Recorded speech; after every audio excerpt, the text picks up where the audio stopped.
Eric Piccoli et bienvenue sur Tegard Geek. Merci de l'interview à 5000 km de distance. Oui, merci, ça fait plaisir d'être là. Eh ben, ça nous fait très plaisir. Est-ce que tu peux te présenter un petit peu, Eric, s'il te plaît? Donc, je suis un réalisateur québécois qui a travaillé sur une série web qui s'appelle Temps mort, qui a eu 3 saisons, qui a commencé en 2009, qui s'est terminée en 2012. Ça raconte un peu une espèce de fin du monde vu par un citoyen très ordinaire qui est facteur dans la vie. Puis, comme ça se passe dans notre coin de pays à nous, qui est le Québec, ben, ça se passe pas dans le désert, mais dans une espèce d'hiver éternel, puis il se met à neiger. Puis il se met à neiger de façon interminable, puis les gens sont pris dans la froideur. Donc, c'est un peu ça qui a marqué mon parcours comme réalisateur puis créateur de contenu cinématographique.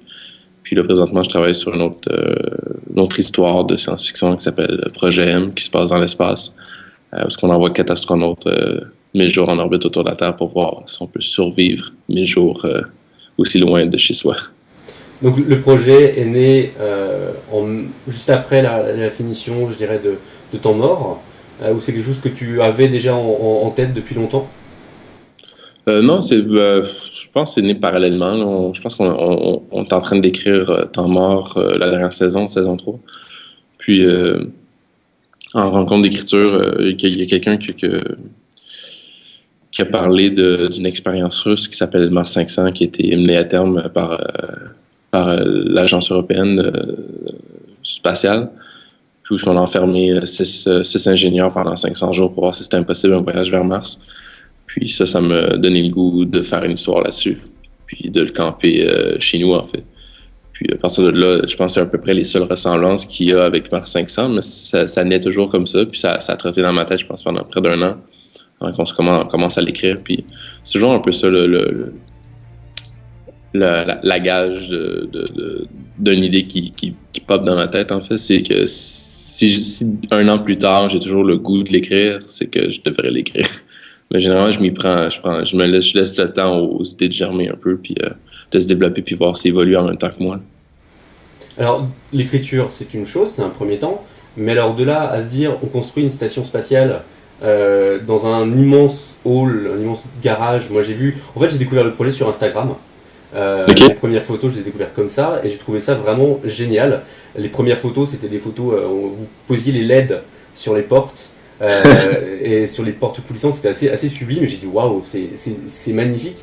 Et d'où on passe de l'écriture d'un projet de SF, parce que c'est un projet déjà important de SF, et à dire ok, demain je prends un hangar et je monte une station spatiale. Par quel moyen vous êtes arrivé là? Euh, de fil en aiguille, par accident, par ambition démesurée, je te dirais. Là. Il y a comme beaucoup de facteurs.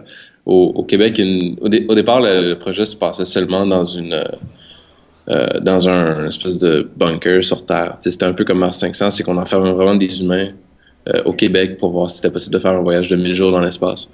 Puis, finalement, il y a un projet qui est sorti ici, une web-série qui s'appelle Fréquence, en fait, qui enferme, je me souviens plus quel type de gens, mais qui les enferme pendant un nombre X de temps pour faire des expériences sur eux.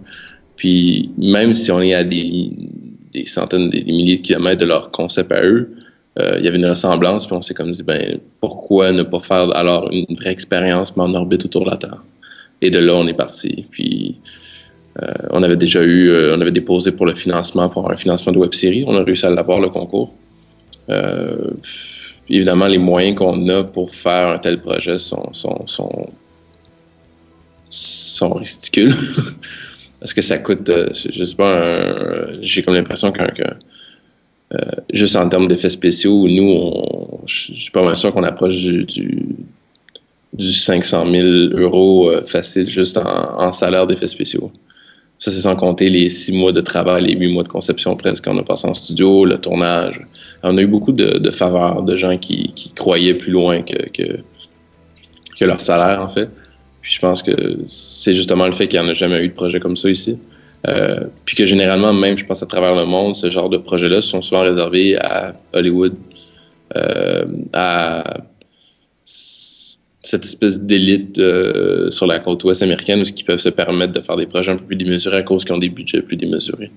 Donc, nous autres, on voulait prouver qu'on pouvait en faire de chez nous si on se limitait justement à un peu moins d'explosion puis un peu plus de contenu. Donc. Pour en revenir à 4 secondes encore à l'histoire de Projet M, il y a quand même un lien important avec Temps mort, c'est cette notion de cataclysme. Ouais. C'est une angoisse personnelle, c'est quelque chose qui vous fait triper, c'est du vécu, parce que moi j'ai vu en gros, tu vas peut-être me couper quand je vais dire ça, mais en gros le cataclysme qu'il va arriver depuis la station, est-ce que c'est le cataclysme qu'on a vu arriver dans Temps mort? Je m'attends tellement à ce que les gens fassent des liens, là, ça a aucun sens. Là. Mais je m'avancerai pas là-dessus parce que j'ai comme l'impression que ça pourrait gâcher un peu le plaisir des gens qui découvrent les deux séries puis ils ont envie de faire un lien dans la chronologie ou je sais pas trop quoi. Mais au niveau du thème de la fin du monde ou du cataclysme sur Terre,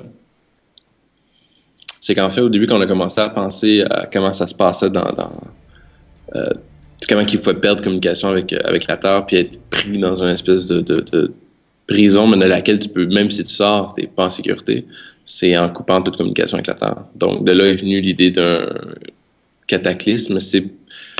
Il n'est pas de la même nature que celui de Temps mort. Et j'ai comme l'impression que, sans trop dévoiler de punch, on finit par comprendre c'est quoi dans le projet M. C'est pourquoi ils ont perdu communication. Ou du moins, ils se font une assez bonne idée, contrairement à Temps mort, parce que c'est quelque chose qu'on va jamais apprendre parce qu'on n'a pas le luxe de l'apprendre parce que le personnage n'a pas accès à cette information-là par les gens qu'il côtoie, par le fait qu'il n'y a plus de communication, par le fait qu'il est pris dans la forêt. Là. Donc le début de la diffusion de la série, ça démarre quand?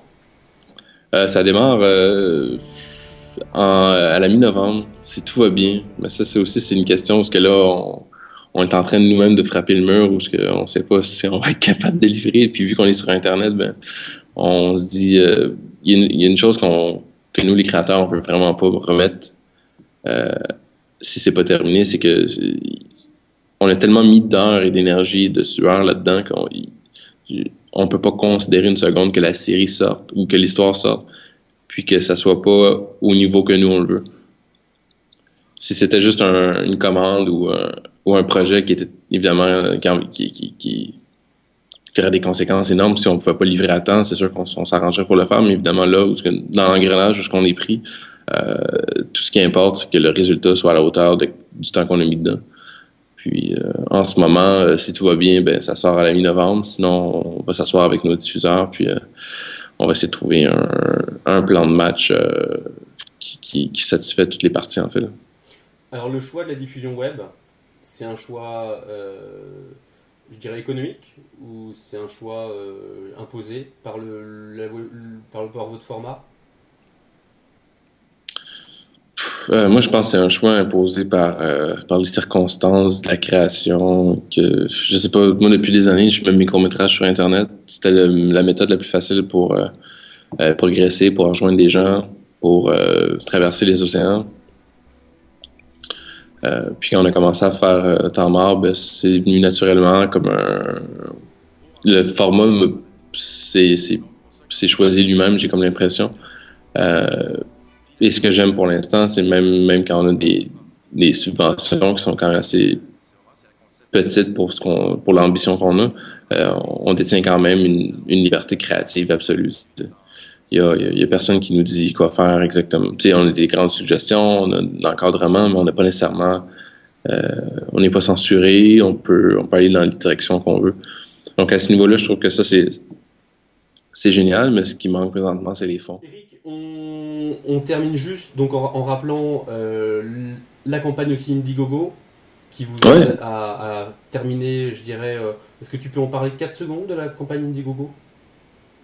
Ouais, en fait, on a réalisé qu'on avait un dépassement de coûts au niveau des effets, donc ça nous permet cette campagne-là nous permet d'aller ramasser des fonds pour un total de 7 500 $ canadiens, qui va nous permettre de éponger un peu les salaires qui dépassent un peu, payer les gens qui ont mis énormément d'heures, avoir une meilleure qualité de travail en fait.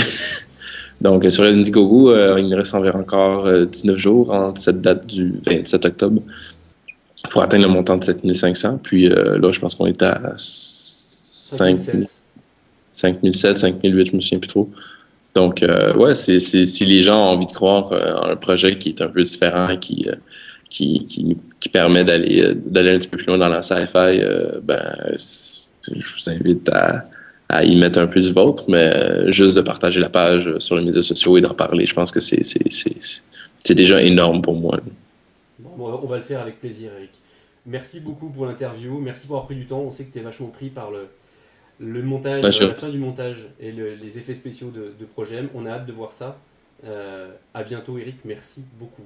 Merci. ben, ça fait plaisir. Merci beaucoup à vous autres. Merci, Eric. Salut.